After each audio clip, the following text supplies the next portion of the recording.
start immediately. We'll start, and I'm sorry, Bijan, that's going to be a tough topic, as Pierre-André Imbert said before. And we'll start with this one. It's going to be a tricky topic. Please, could we ask the next speaker to come on stage? Thank you very much. This is a tricky topic, as I was saying. We'll be talking about the restructuring scope, that is geographic scope that Pierre-André Imbert has mentioned before, and the outplacement or inplacement or redeployment aspects as well. Now we'll start with economic reasons, Mr. EGHBAL, and then we'll continue with the redeployment of staff. Thank you very much, Emmanuel. I was supposed to talk today with Martine DERDEVET from the RENAULT group. I was supposed to be one of the two speakers. Unfortunately, she couldn't make it. She was really sorry. So it's going to be my task. I'll have to do this. I'm alone. No, but Emmanuel is with me. She's going to give me a hand if necessary. Right, we could start with our first slide, if you don't mind. We'll be talking about the scope that we intend to cover. That is how economic redundancies will be changing in France. That's what we will be talking about is economic reasons, plus the redeployment scope, and then the enforcement of the new orders. Let's start. Let's start with the nitty-gritty. As Pierre-André Imbert was saying a minute ago, we all remember how difficult it is to restructure international companies. That's true for French groups, but also foreign groups that do not operate only at domestic level. What we had to do is collect information from the different CFOs, and it was usually difficult to collate data to justify the reasons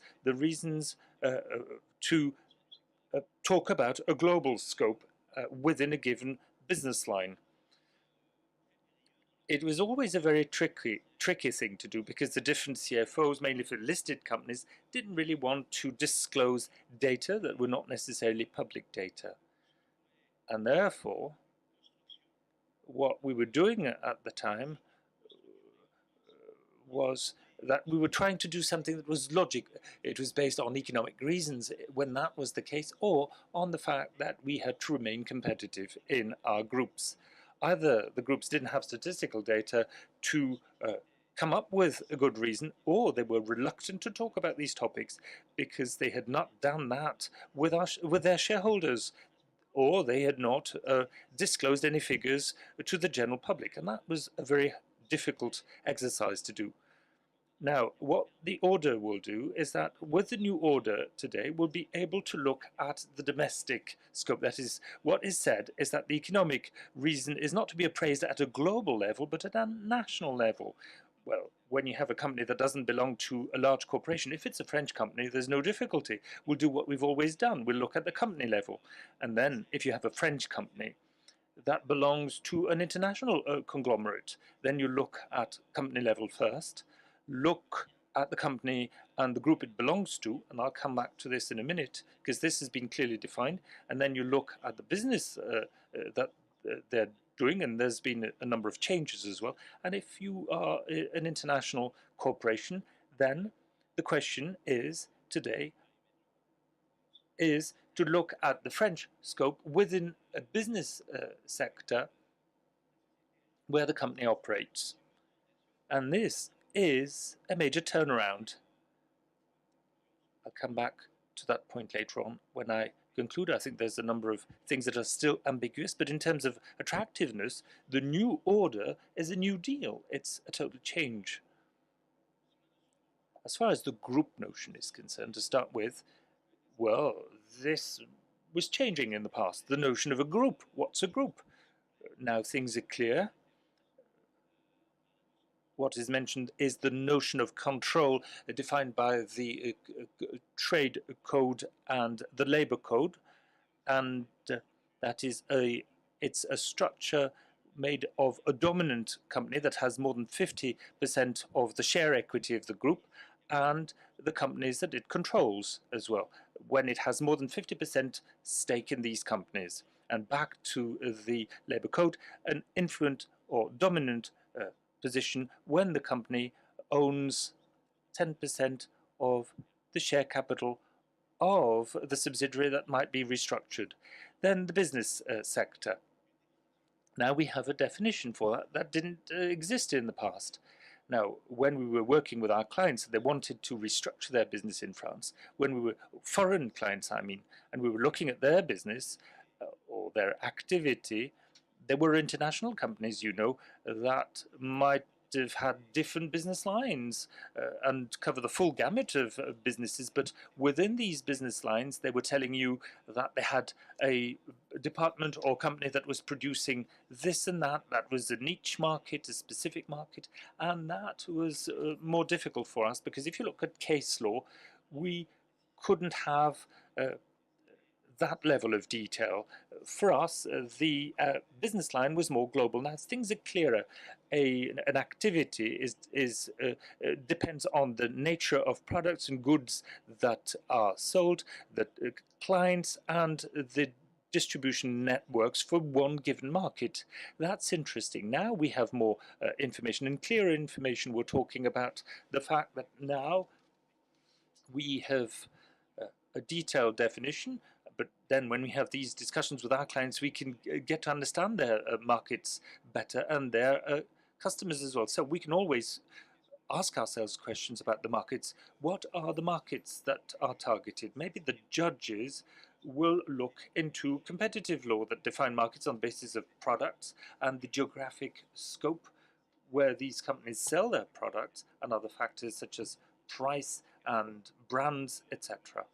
And the way they sell their products, the distribution networks.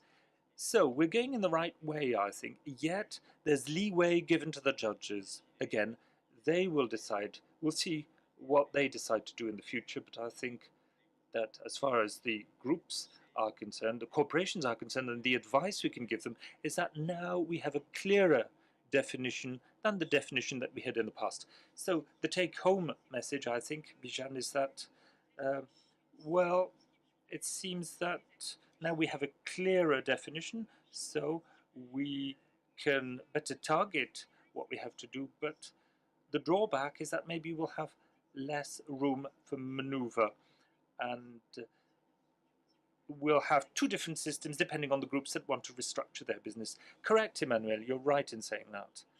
I think that it all depends on what your objectives are. That is, these orders will make our lives simpler. If you're a French company and you want to restructure your business in France, and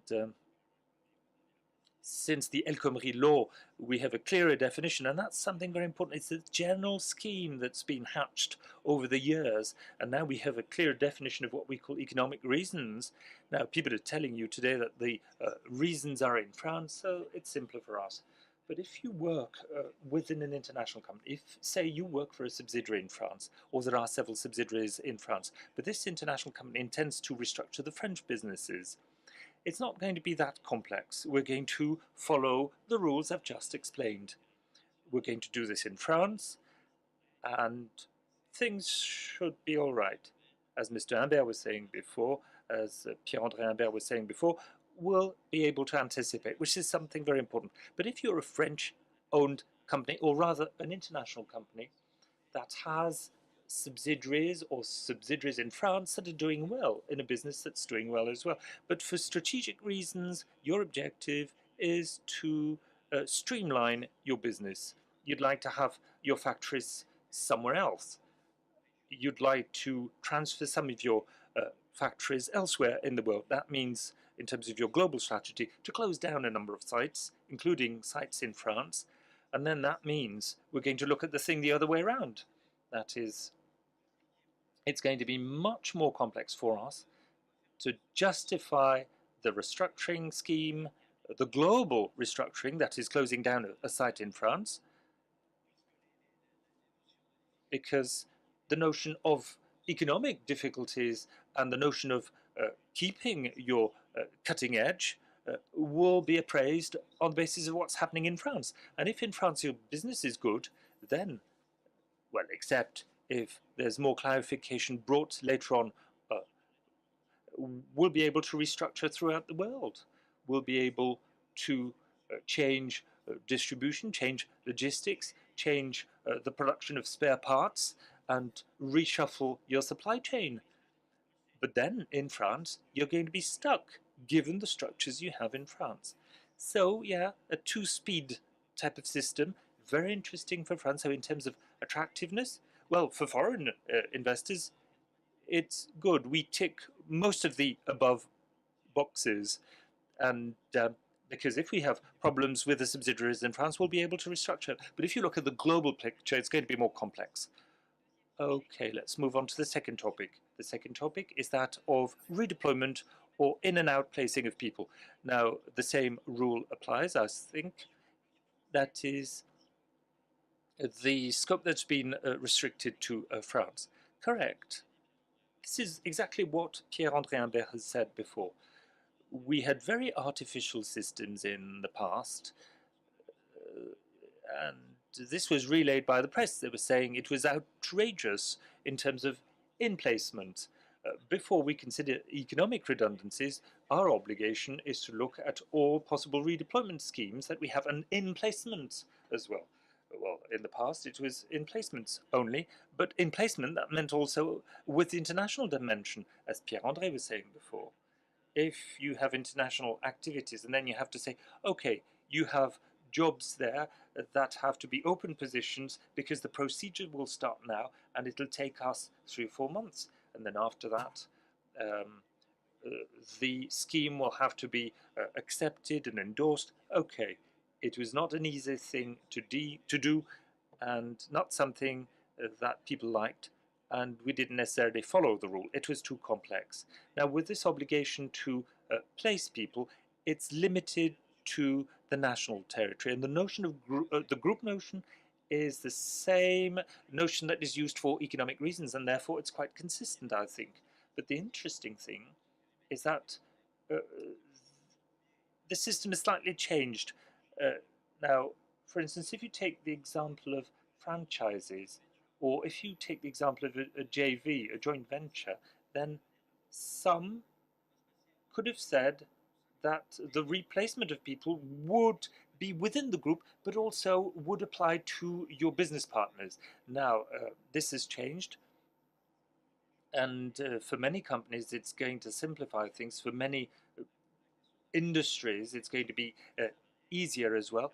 And also the transferability of our staff in the geographic scope. This is something that existed in the past, but now we've clarified this notion as well. So it's a lot clearer now. It's more realistic as well, it seems, in terms of in-placement and placement of people. Now, Bijan, could you tell us more about the procedure that's been simplified as well, the replacement or redeployment of people, which is what we have on the next slide, I think. Correct. The procedure's been simplified. You might remember what we had before. It was a bit cumbersome.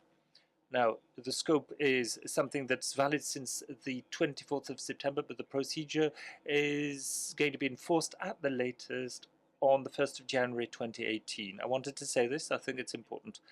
The procedure that we had was cumbersome. There were questionnaires to be sent to the employees. We had to ask them the question if they were interested for this new job and to work abroad. And then these should be individualized offers. We had to clarify a number of details, and that was complex because, you know, the subsidiaries and how they work in international companies, we didn't want to say anything about wage levels, etc. That was a bit cumbersome to handle. Now, we've simplified the whole system an awful lot. And today, we have to give our people individualized offers, but also we can do this collectively. So we can choose. It's either individual or collective job offers. And the system's been clarified. We have a procedure in writing, and we have a certain level of accuracy. We have to give the job title, the name of the employer, where the job's going to be, and a wage grid, more or less. Not necessarily the language for the job, not exactly the wage that people are going to get to have, and that's very important. And then if you use your intranet, if you send people the full list of jobs, then the decree says that for each job offer, the equivalent categories of jobs or higher positions compared to the jobs that you're going to get rid of have to be clarified so that people know where they're going to go and which job they might take in the list of jobs that we give them. And also we have to specify the criteria that we're going to use to choose the best person should we have several people who decide to perhaps take a given job. And then we have to say that we'll give employees a month notice.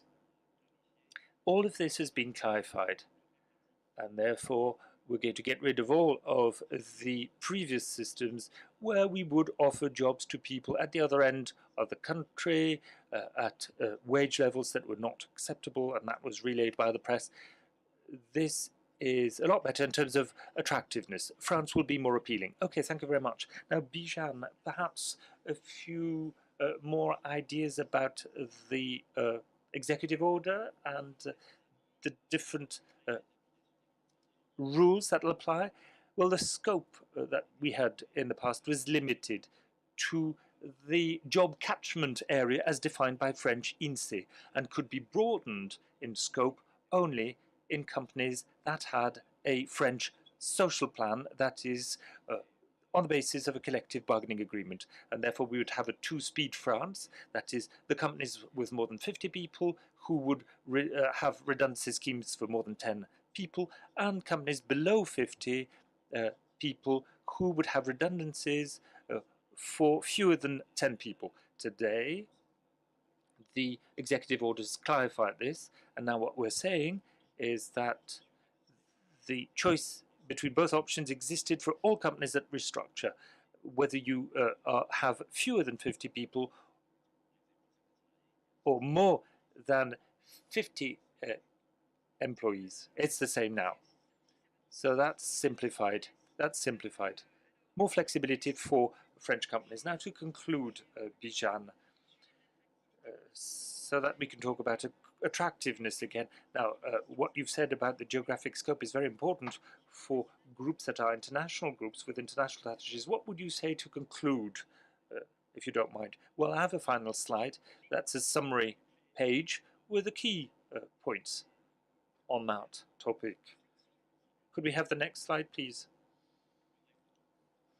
Well, it's a reform that's really good in terms of France's appeal. It was a necessary reform that's very much consistent with what was done in the past. And it's a reform that'll be efficient in terms of restructuring plans in France. Now, there's a question mark, though. The only question mark, the only caveat is for restructuring plans that'll be transnational. That is outside of France, the global restructurings and regional restructurings for these international groups. And that's consistent with what Pierre-André Imbert was saying before, that is the other practices that exist in Europe. So we're aligned on other practices abroad. That's true. It's much more consistent, which is a good sign, very good sign. Even though I must admit that some in Europe still have doubts that they express, but that's normal. It's the French exception, as we say. Thank you very much, Bijan. We'll take a couple of questions, quick questions and quick answers if we have any questions, and then we'll continue with the next speakers. Is there anything special? Do you have any questions, or will we continue? Okay, we'll continue. Thank you very much, Bijan. Thank you very much.